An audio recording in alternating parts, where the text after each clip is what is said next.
Right now, about the Ibn Arabi question I was asked.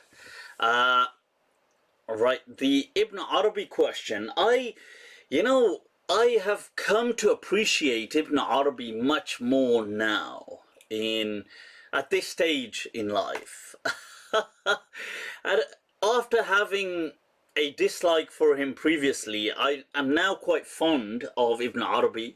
That said, I do admit I haven't still read him expansively. I haven't really, but just some of the ideas, Wahdatul Wujood, things like this.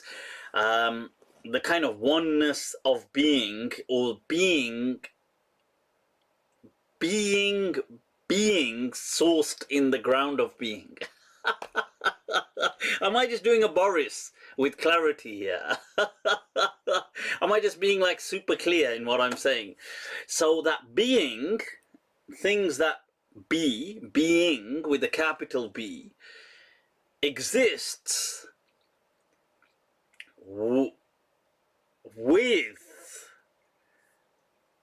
God in that sense, as in with the ground of being, which, as Tilak and some other kind of theologians had said in English, but I think they took that term from the Muslim mutakallimun, because Wajibul Wujud is the ground of being, really, and that's an Arabic term that the Muslims used.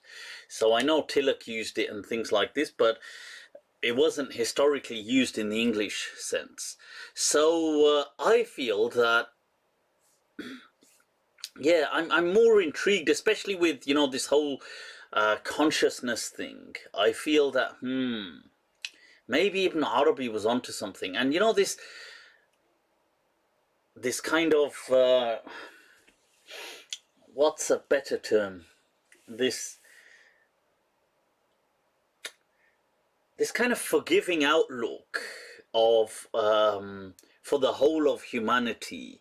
A kind of, it doesn't, like, even though Islam is the haqq, but even people who are not upon Islam, is there hope for them, and Ibn Arabi was obviously one of the key proponents of this theory, of this whole philosophy, that there was an immense, that salvation doesn't have to be exclusive to Muslims.